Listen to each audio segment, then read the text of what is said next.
दूरदराज एउटा गाउँको स्कुल जसको स्थापना गुन्द्री र पलेटी कसेर पढेका विद्यार्थीहरूले देशको इतिहास राखिदिए र बनाइदिए शिशु निकेतन। आज त्यही विद्यालयमा पढेका ससाना विद्यार्थीहरू देशका महत्त्वपूर्ण स्थानमा पुगेका छन्। यति मात्र होइन, विद्यालयमा पढेर नेपालका चर्चित विद्यालयमा नाम निकाल्न समेत सफल भएका छन्। पर्वत जिल्लाको फलेवास नगरपालिका 6 देवीस्थानको साबिक वार्ड नम्बर 3मा समुदायले एउटा नजिकमा विद्यालयको महसुस गरी यस विद्यालयलाई खोलेका थिए र आज यो देशको गरिमा बन्न पुगेको छ र समुदायले चाह्यो भने के हुँदैन भन्ने पनि देखाइदिएको छ। नमस्कार, मेरो नाम हरिचन्द्र पौड्याल।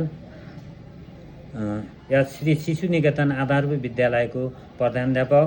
मेरो योग्यता एमए बिएड रहेको छ र स्थापना कालदेखि संस्थापक अध्यक्ष भएर काम गर्दै 9 वर्ष जति काम गर्दै आएको थिएँ र हाल यस विद्यालयको प्रहको जिम्मेवारी सम्हालेको छु र यस विद्यालय 2063 सालमा गुन्द्रीबाट भाडामा सञ्चालन भएको विद्यालय हो।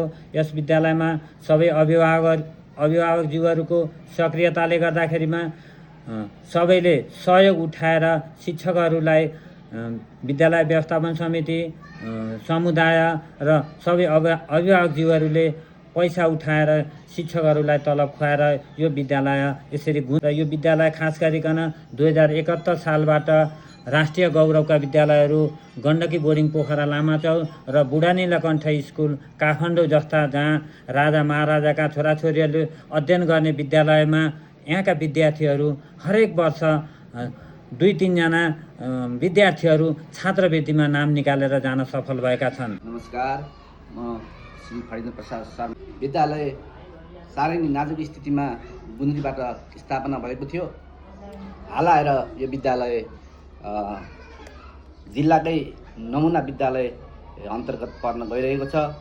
यहाँका भवन, यहाँको खानेपानी, यहाँको कम्प्युटर ल्याब यी हरेक अनि पुस्तकालयदेखि हरेक क्रियाकलापहरू यहाँ रहेका छन्। विद्यार्थी सङ्ख्या पनि उल्लेख्य रहेको छ। यो विद्यालय भोलि अझै विकासको फड्को मार्ने स्वरूपमा रहिरहेको छ। फलेवास नगरपालिकाको आधारभूत विद्यालय यस श्री शिशु निकेतन आधारभूत विद्यालय एउटा